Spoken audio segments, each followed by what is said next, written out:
News Talk 1150 WGBR. Welcome to the Monday Morning Quarterback Show for this edition of Newsmakers.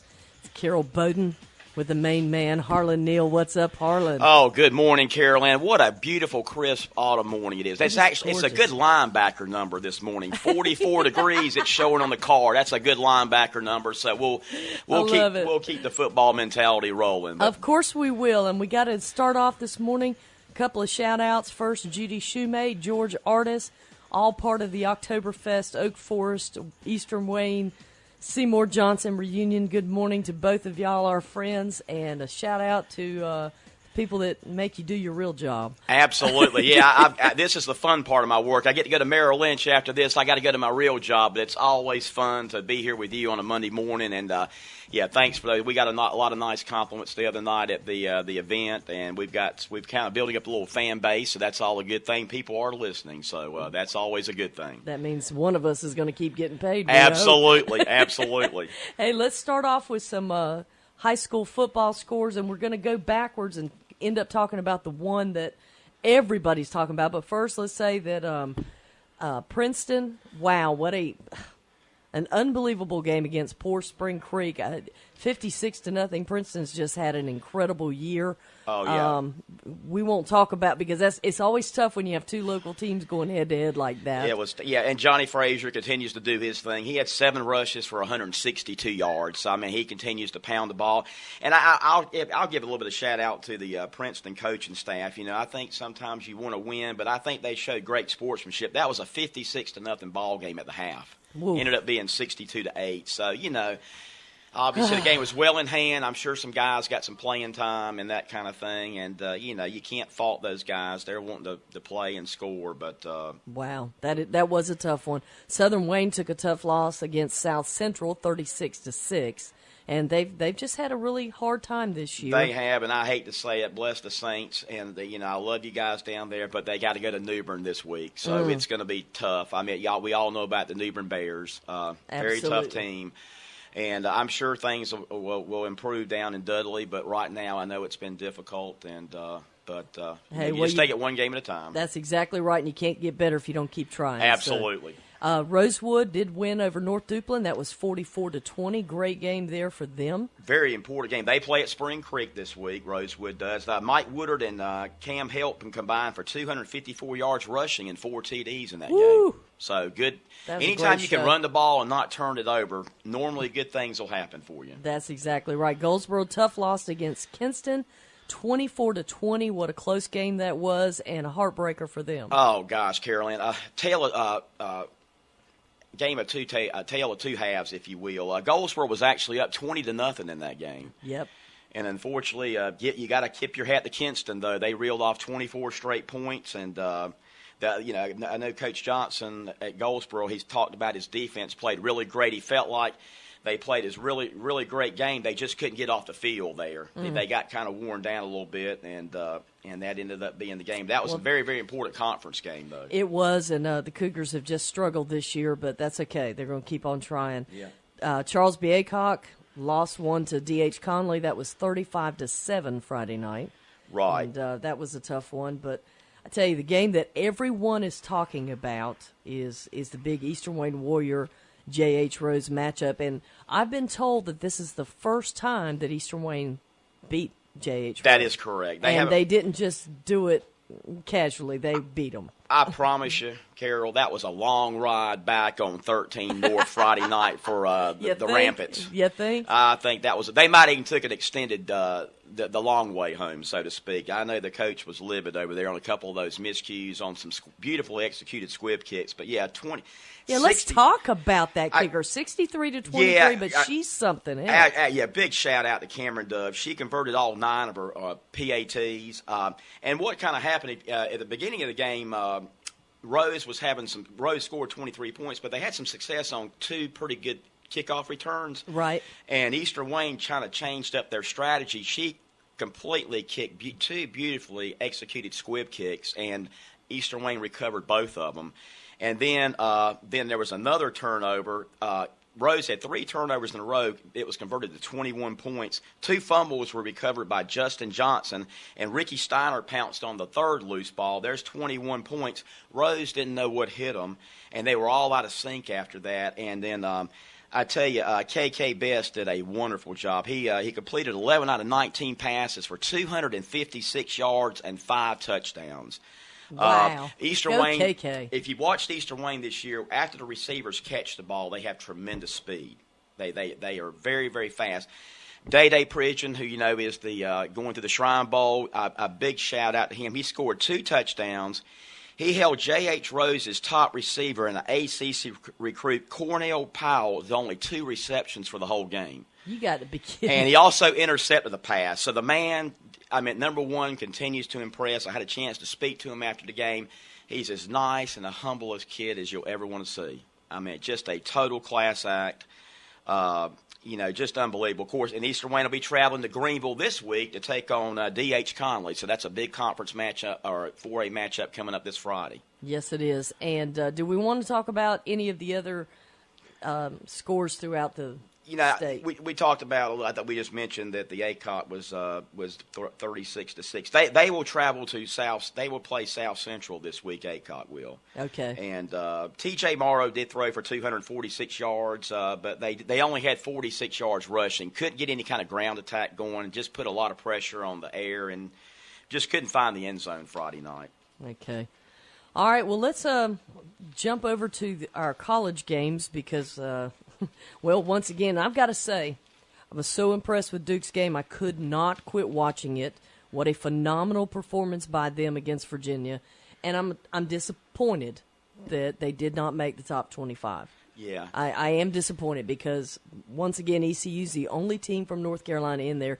And I just feel like that they've put forth the effort this year to make it. And they had 108 or 118 first-place votes, so it's not like they're being completely overlooked, but for whatever reason, Duke is just not getting there. Yeah, I think it's some of the mediocrity thing. The good thing I say there, they're rolling and they're bowling. There you go. They're 6-1, baby. So how often? That's the 3rd year in a row. Actually, they've qualified. They're bowl eligible. Which yes. How many times have we said that? Not very often. Yeah, so no. They're doing what they need to do. I'm sure Coach Cutcliffe's telling them week by week. The polls will take care of themselves.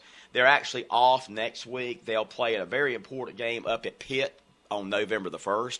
But real proud of the Blue Devils. I tell you, here's the formula they did to win that game. And usually if you don't do these things, sometimes it's not what you do, it's what you don't do. Right. And how to win these football games.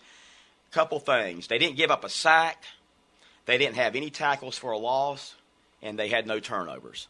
So very methodically played game. It's sometime again, it's not what you do, it's what you don't do. And actually, they had a little jump pass. The winning touchdown was a jump pass by Thomas Sirk, who's the 2nd-string quarterback. He'll come in and relieve Adam Boone every now and then for certain special plays. He did a great job, and then Shaquille Powell had 68 yards on 11 carries. So, they did a good balance in there, but the key thing was no turnovers, and against a very well-disciplined Virginia team, actually, and we'll talk about the Heels in a minute, but Carolina will be traveling to Charlottesville with a huge game against the Cavaliers this coming Saturday. Yes, they will. And let's go ahead and talk about the Heels because they had a great weekend. They did. You got to give credit where it's due. Big win over Georgia Tech, 48-43, and that was the key. Carolina's going to give up points. We know that with the defense. They gave up 43. They did make enough plays at the end of that game, but the offense is actually starting to gel. I think Coach Fedor did a very good thing. He was alternating the quarterbacks early in the year, and it seemed like some of the rhythm and the offense could not get executed. But at the last couple of games, Marquise Williams has really stepped it up. Yes, he has. He actually threw for 390 yards, 4 touchdowns, and actually had a school record 38 completions. Those are great numbers. He's a very good athlete. He's a very good quarterback. So I think that offense is settling down, and that was a blueprint of how to beat Georgia Tech. Now I'll be honest with you, I didn't see Georgia Tech probably giving up 48 points. I didn't see their defense giving up quite that much, but hey. But it happened. But it happened. So, 48-43, and Georgia Tech's reeling now. So I think Duke stung them the week before. So play on words there instead of the Jackets stinging Duke. So maybe they were still stunned from that. But anyway, so that's 2 straight losses for them. So that Coastal Division's wide open. And we just State, God bless them. I say we because that is my first love of a team, and I just thank you, music. So we don't have to talk about the Wolfpack right now. Still looking for that first AC victory under Coach Dorn. I know. 12 straight ACC losses, but hey, we're going to talk about some positive things. You're listening to the Monday Morning Quarterback Show on Newsmakers, News Talk 1150 WGBR. We'll be back with Mr. Neal right after these messages.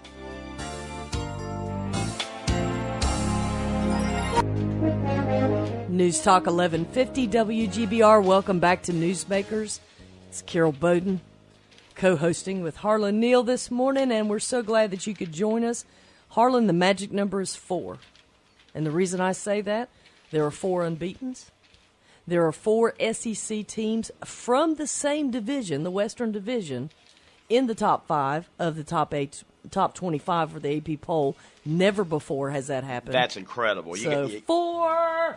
Okay, go ahead. 4. That's what I was saying on the golf course a whole lot Saturday. I tell you what, people were running in their houses at Walnut Creek when I stepped into the tee box. The shutters were being shut. You had people running off their patios, enjoying their coffee, all that good stuff. But anyway, Mississippi State at number 1, Florida State, of course, at number 2, Mississippi, the Ole Miss at number 3, Alabama 4, and Auburn 5. That is just unbelievable. It is, and I'm going to tell you, number 4, Alabama. I said 4 is the number. Alabama put it on the Aggies. 59-0. What in the world? I tell you, I think Nick, you cannot underestimate the Tide. I love the Tide. Nick Saban, I think they have such a high ceiling always. The expectations are so high, fair or unfair. It's just the way it goes with the program. I think Nick's been a little bit irritated with that about trying to put too much pressure on his players. Right. But and, so right now they're 6-1. Do you remember who their one loss was? Alabama? It was the Ole Miss.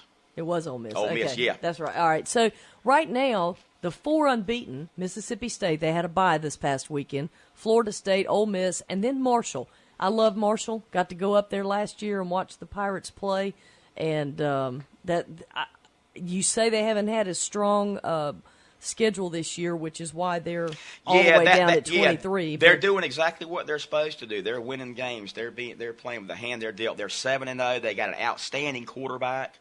And but their strength of schedule is somewhat suspect because of the conference they play in. But very dangerous team. I know. Obviously, we all remember as painful as it was. They took it to East Carolina last year. Oh yeah. They took East Carolina to the woodshed up in Huntington last year. Oh, but they did. We were there for it. But you know what? They're a gracious team and always enjoy that And there's matchup. always going to be that special connection between Marshall Yes, and ECU, obviously with the plane crash and just the history there. So they're very well-respected program. Very well. So when it's all said and done, because there's no way we're going to go through with all these unbeatens, particularly because they play each other. Who do you think's coming out on top in the next couple of weeks? Well, I think as far as you got Florida State's off next week. They'll play November 1st at Louisville, which will not be an easy game. Louisville's got an outstanding defense. But I think Florida State has the most favorable path of possibly going unbeaten. Okay. Because of the way the schedule lines up, But again, there's no guarantees. You got to take it week to week, and you better come to play. So I would say they have a good shot. And I tell you, I'm very impressed with Mississippi State. They are tough. Ole Miss is very tough. And you cannot. It's very well possible that 3 out of those 4 teams could be from that Western Division of the SEC. You think so? I think at least 2 of them are going to be there. You're talking about in the finals. Finals, the Final 4. I think Ole Miss, Mississippi State could be Alabama. Of course, you got Auburn, you got Oregon looking in there. And Notre Dame we'll talk about Notre Dame in a minute. They were pretty impressive the other night. They lost, but they were they showed me a lot the other night. I was impressed with them as well. But let's talk about that controversial play. That was the game changer, because had that not been called back, Notre Dame would have won. Yeah, that was actually they ran a similar pattern to that earlier in the game. One of the receivers ran that, and what you try to do there, you run and try to pick off the safety, but you got to sell it. You got to run a route. You can't you can't got like you're blocking for them, and when you got to sell it to the ref and make it look like you're running a pattern, and you kind of get in the way and shield. And it looked like he was blocking. They ran a similar play early in the game and scored. It was just one player. The last play with 13 seconds when Notre Dame scored, there were two receivers out there, and they were both picking, and they looked like they were both blocking instead of running their routes. And then the guy was wide open. And, of course, the refs called offensive pass interference. It's called. A lot of times you can get away with it and sell it, but if you go back and look at the film, and I looked at it, and I think it was the right call. I know. You do? I really do. I think if you go by the rule book, they didn't sell it right.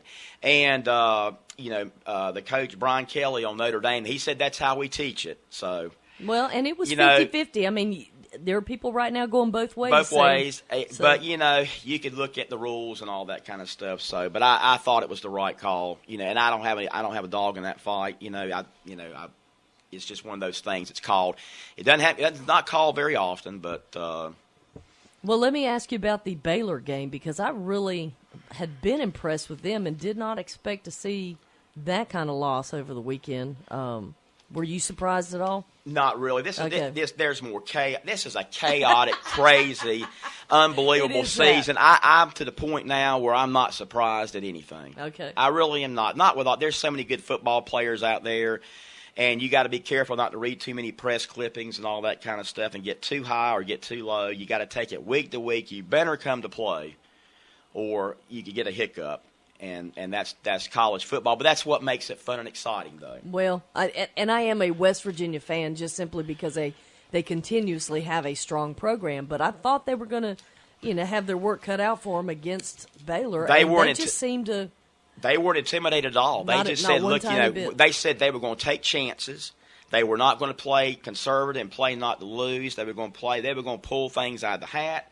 And that's exactly what they did, and they felt like that was their blueprint to win the game, and they executed. So hats off to the Mountaineers. No kidding. All right, we got a couple of minutes left. You want to go NFL for a minute? Yeah, let's talk a little bit about the NFL. Can we skip the whole Panthers thing? Because, the only thing I know, oh, my God, the Packers Kuechly, yesterday. Oh, my God. I felt so bad for Luke Kuechly yesterday. That was a terrible call, and it didn't have any outcome on the game, but if you saw the play, he got ejected because the ref, he kind of elbowed or threw back at the ref. The ref was grabbing his jersey in a skirmish with players pulling and tugging, and you don't know who's pulling and tugging on you at that time. So, well, if you go back and look at it, he's being horse-collared backwards absolutely. and then grabbed again by the ref. It was a horrible call. Know. And Luke Kuechly is a class act. Yes, so, he is. I mean, he's not that type of player. So that was just a terrible call. I hate that. Like I said, didn't have any outcome on the game, but you hate to see something like that.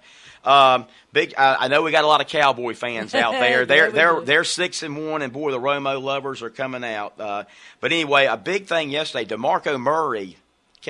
Listen to this, Carol. First NFL running back in the history with 7 straight 100-yard games to start the season. Get out of here. So, that explains a lot of what's happening. They're with the running the Cowboys. ball very well. Their offensive line's blocking. Romo's able to manage the game. They're playing good enough D. So the Cowboys are looking good. They got a huge game next week in Washington. I know Jeff will be fired up about that. They play in the Capitol. Yeah. Play at Washington next Monday night. That's not going to be pretty, I'm afraid. No. Shout out to Peyton Manning that you talked about earlier this morning. 510 TD passes now. Passed for, 3 last night? Yes, he did. Broke the record. Brett Favre, who he has a lot of admiration and respect for. We all know the Manning family has a class act. Yes, and Peyton's they are. the same way. I mean, very humble. He's just a class act all the way. Something about being a former punter, I did catch some of the Seattle the Rams game, and did you see the fake or the trick punt return that happened in that game? I did not see that. What it is, it doesn't happen very often. I saw this years ago when the Bears played the Packers back in 2011. The Bears pulled this on the Packers, but what it is, they got 2 punt returners back there, one on the right hand side of the field, one on the left. The one on the right on the Rams acted like the ball was coming to him. They're all running down there. They all flood to the right side of the field. Guess where the punt is? It's on the other side of the field. It's like, oops. And you saw everybody kind of turn back around. 90-yard kickoff return by Stedman Bailey for a touchdown against the Seahawks. No way. It doesn't have very. They were following the ball and they were looking at his reaction like he acted like he was going to catch the ball. So. One of those interesting trick plays that Seattle is not looking like the champions that they ended up last year. But, no, and I'm very disappointed because, of course, a Russell Wilson fan. But Anyway, we got about 30 seconds here. They'll still be fine. They got some kinks in the armor, but they'll be fine. 3-3. Of course, my 49ers, like I said, Peyton took care of them last night. They're 4-3. So Yes, he my did. God, Sorry. That's all. Who knows? You just have to take it week by week. But, Well, Packers and Broncos looking strong. Absolutely.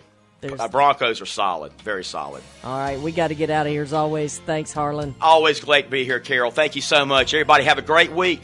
That's right. We're leaving you now on News Talk 1150 WGBR.